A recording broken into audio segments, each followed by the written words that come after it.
Where the wind wipes away every mark, silence becomes the warning when the shapes of hunters emerge. There is no signal, no chance to flee. Survival erupts in quiet violence. This is the merciless Kalahari land where every life is tested. The desert stretches across more than 900,000 square kilometers, cutting through Namibia, Botswana, and South Africa. Unlike the Sahara, it lacks towering dunes, yet it is equally punishing, with endless dry spells, brutal temperature swings, and water so scarce it feels like air is the only thing to drink. At first glance, it appears empty. Cracked plains, thorny shrubs, and silence. But beneath that stillness, life moves with relentless rhythm. Beneath the searing sun, a commanding figure emerges on the horizon, the Kalahari lion, the very emblem of endurance. Taller, leaner, and built to travel far over burning ground, these lions differ from their savanna relatives. Their coats are pale, blending seamlessly with scorched soil. While males wear lighter, sometimes black-streaked manes majestic yet sparse. Allowing them to endure the heat, they roam in small prides of 3 to 6, hunting at dusk or dawn when the air is less suffocating. Days of hunger force them to wander for miles, chasing wildebeest, gemsbok, zebra, and sometimes warthogs or steenbok. In this harsh wilderness, prey is scarce. Each hunt is a wager between life and starvation. As morning light glows across the red sands, gemsbok appear the desert's proudest antelopes, towering over a meter at the shoulder and weighing up to 200 kilos. Their sleek silver coats marked with black stripes create living armor. But their deadliest defense lies in long, spear-like horns that can gore attackers with ease. They gather in herds of 10 to 30, forming protective circles when threatened, shielding calves in the center. At dawn, a few lower their heads to drink from a shallow pool, their bodies glowing in golden light. The scene seems calm, disturbed only by wind and rippling water. Yet, hidden in the brush, amber eyes watch. The lioness waits patient, silent. Then, with a sudden burst, she strikes, clamping her jaws firmly around the gemsbok's neck. The antelope had no chance. Within minutes, the hunt was over, and the lion dragged its prize back to the pride. After the meal, they lay sprawled across the hot sand, the midday sun burning overhead. Beyond the horizon, another shape appeared, a hunched figure moving slowly beneath the blazing sky. It was the brown hyena, the silent shadow of Africa's wilderness. Its coat is long and rough, dark brown with hints of gray or rust, blending perfectly with dry shrubs and soil. Though smaller than lions or leopards, its body is built for strength, and its frame is designed for life in the night.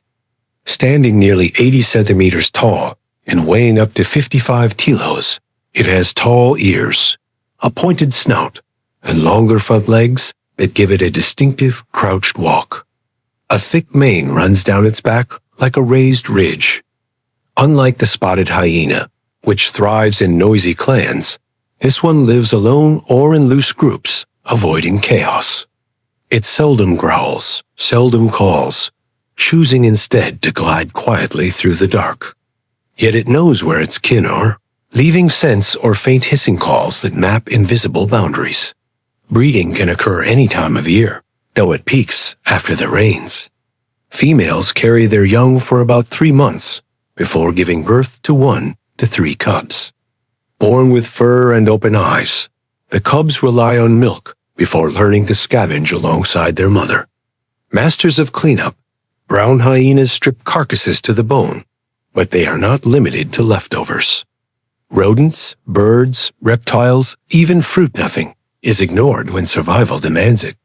This flexibility allows them to endure when drought starves the land. Sometimes, drawn by scent, they wander great distances to find a kill. One such hyena approached a lion's feast, moving without fear. For a moment, it lowered its guard. The lions, waiting, did not move. The air tightened. Then the hyena lifted its head too close. In an instant, the lions lunged. The chase was swift and merciless, yet not born of hunger.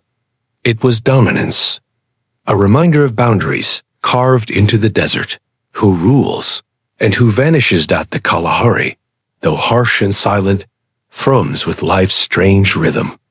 The dry season seems endless, the heat unrelenting. Lions do not breed by a strict season, yet the rains bring renewal, marking the best time to raise cubs. When the skies clear and the land glows red again, new generations grow amid the struggle. But this desert is more than open plains and burning sand. In lower valleys, thorn bushes and acacia trees weave shadows across the land. Here dwells another predator, small, elusive, and deadly, the caracal. At first glance, it may not seem remarkable. Its frame is lean, standing about 40 to 50 centimeters tall and weighing between 8 and 18 kilos. What makes it striking are its upright ears, each tipped with long black hairs that rise like flames. The caracal is a true master of stealth, gliding through the thickets like a phantom, leaving almost no trace behind.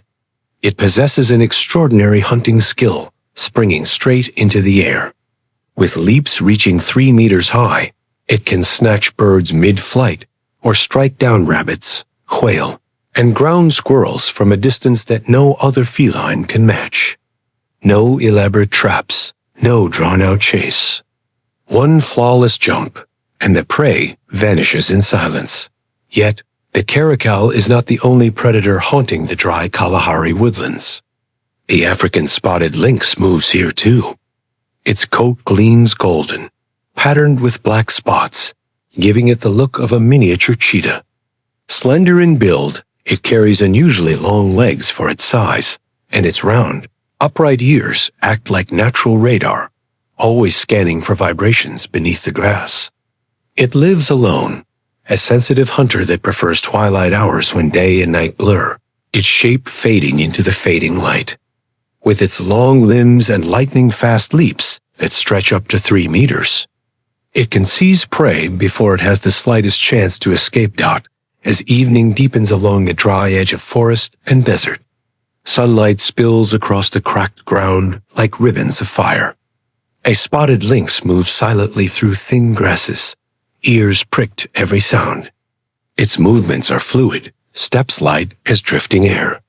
But this time, the disturbance is not from a bird or a rodent. A sudden ripple runs through the grass, long and sinuous. The lynx halts, eyes narrowing there, a snake. It lowers its body, creeping closer, each movement quiet and precise. Then, without warning, the snake lashes upward, jaws open wide, striking toward the cat's face. In a heartbeat, the lynx springs back, twisting into the air with sharp instinct, narrowly evading the attack. Else lingers between them as silence returns.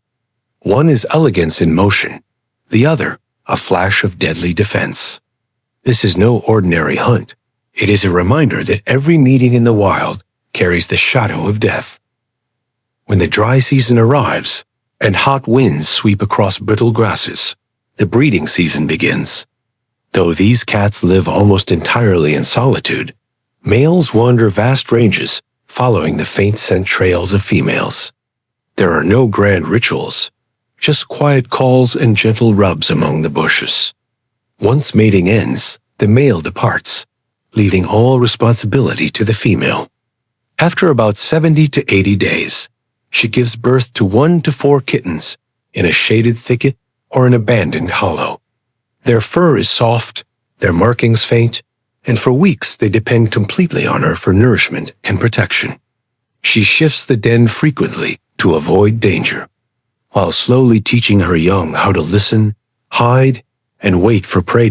As dusk deepens, painting the Kalahari in crimson, the wind stirs the thorn bushes, carrying dust and scattered sounds. Not far away, near the forest's edge, another predator prepares for the night. A pack of African wild dogs gathers under the fading orange light,